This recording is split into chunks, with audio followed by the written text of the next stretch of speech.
हालांकि विदाई समारोह बड़े अश्रुपूर्ण होते हैं, send offs are always sad, लेकिन मैं चाहूँगा कि माहौल थोड़ा खुशनुमा रहे, हम खुशी खुशी इनको यहाँ से विदा करें। बनीखेत के अपने कुछ फ़ायदे हैं, कुछ नुकसान हैं। फ़ायदे ये हैं कि चलो वहाँ स्कूल अच्छे हैं, पठानकोट पास है, रोड हेड है, लेकिन समस्या ये है कि वहाँ गेस्ट बड़े आते हैं गर्मियों में।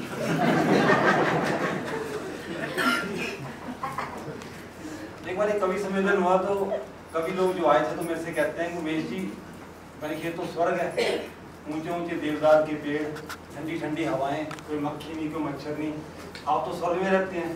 मैं कहा गुरु स्वर्ग तो आपके लिए, अपने लिए नरक है। बोले वो भी, मैं कहा मेरी बीवी साथ रहती है। तो मैं बात कर रहा था कि मेहमान बड़े आते हैं, सुमित्री मैम ने बड़ा इसको फील किया होगा उन लोगों ने, जो लोग भी वहाँ रहते हैं। तो ऐसे एक बार मैं, प्रवीण शर्मा जी ने नया नया घर बनाया बनीखेत में, इनके घर चला गया। अब बड़े अफसर हैं, बड़ा इनका मेल जोल है, बहुत से लोग इनके पास आते हैं। तो मैं गया तो क्या घर पूरा भरा हुआ है, तो मेरे को देख के थोड़ा सा परेशान हो गए। कहते हैं तो कश्मीर पहले आके मेरे पास रुका हुआ है, डीएम वहाँ से आए हैं सरदार से, क्या करें। कहते हैं रहने की तो समस्या कोई नहीं है, जगह बहुत है मेरे पास, लेकिन ना बेड कम है, मंजे नहीं है मेरे पास। ऐसा करते हैं पड़ोस से ना एक मंजा ले लेते हैं। मैं कहा सर मैं भी आपके साथ चलता हूँ।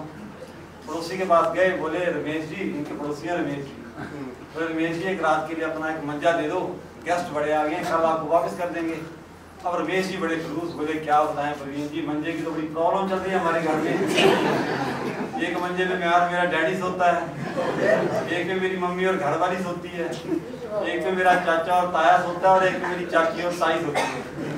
प्रवीण जी ने उसके आगे हाथ जोड़े, बोले सालों मंजा मत दो, सोने का तरीका तो सीखो।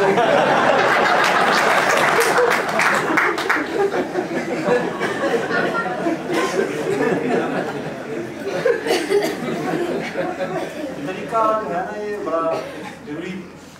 मैंने ना विदाई भाषण बड़े कम दिए, मैंने जोक्स ही सुनाए हैं।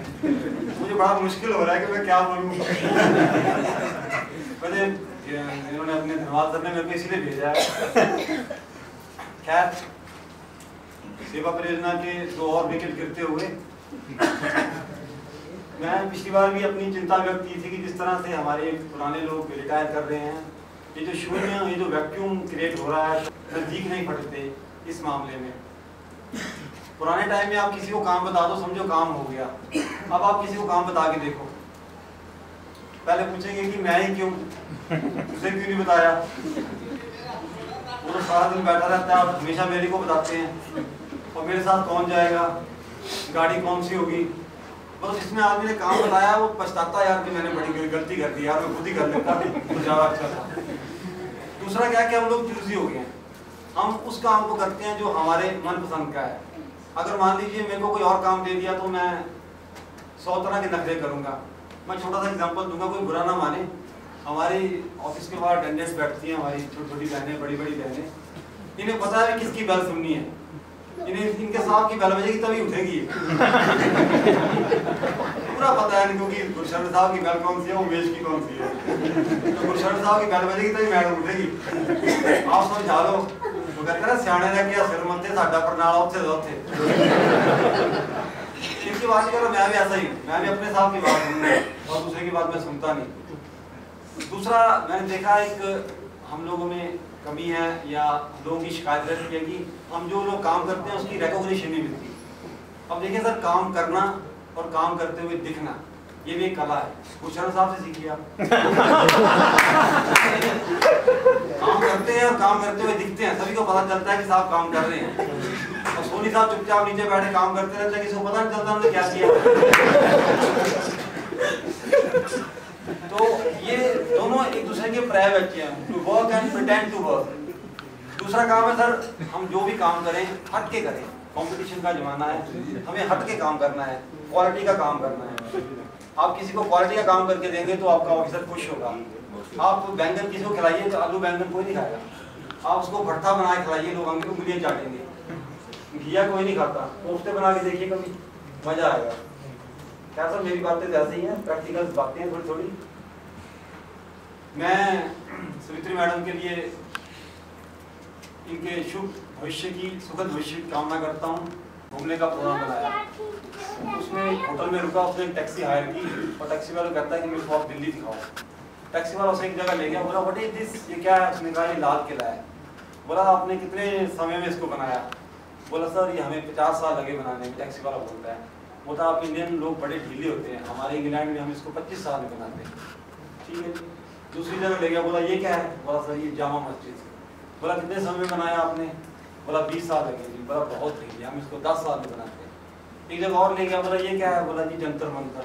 बोला इसमें आपने कितना टाइम लगाया? बोला जी 5 साल। बोला 1 साल का काम आपने 5 साल लगा दिए। अब वो टैक्सी वाले को बड़ा गुस्सा आया, उसको ले गया अपने कमरे में।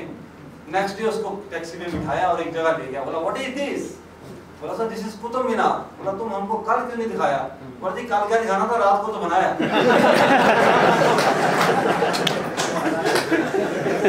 ताली जोरदार मारी जाए। तो अंत में मैं मेरे वही जो प्रवचन हर बार बोलता हूँ, खुश रहिए, हंसते रहिए। जब आप हंसेंगे जमाना आपके साथ हंसेगा, लेकिन जब आप रोगे कोई आपके साथ रोने नहीं आएगा। हंसने से आदमी का रोम रोम खिलता है, चिंताएं मुक्त होती हैं। मैं सवित्री मैम को बधाई देता हूँ कि इनके बच्चे बड़े अच्छे हैं, बड़े सुयोग्य बच्चे हैं, इनके दामाद आए हैं, हम इनका स्वागत करते हैं। इनका भी जरा जोरदार तालियों से स्वागत करें। इनके बच्चे अच्छे हैं, उनका सब कुछ अच्छा है। परमात्मा जब दर्शन देता है तो इसी रूप में देता है। जैसे आजकल गणेश चतुर्थी चल रही है, अब गणेश जी साक्षात आ जाए तो आप तो भाग जाओगे सारे। या शिव जी भगवान गले में सांप लटका के आपको दर्शन दे दे तो कौन सामने खड़ा होगा? दर्शन यही है। अच्छी औलाद आपको मिली है, परमात्मा ने दी है, तो परमात्मा के हम बड़े शुक्रगुजार हैं। हंसराज जी को मेरी ओर से बहुत बहुत शुभकामनाएं। जितना बड़ा हार इन्होंने पहना है, इनके 3-4 साल आराम से निकल जाएंगे।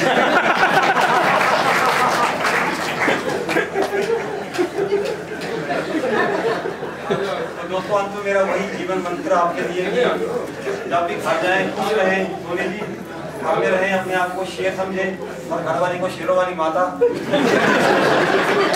जो हमेशा शेर पे सवार रहती है। और जब हंसे तो खुल के हंसे, ये मत सोचें कि लोग मुझे पागल समझ रहे हैं। उसके लिए 2 लाइनें कि बिगड़े दिमागों में घनी जुल्फों के लच्छे हैं, हमें पागल ही रहने दो, हम पागल ही अच्छे हैं।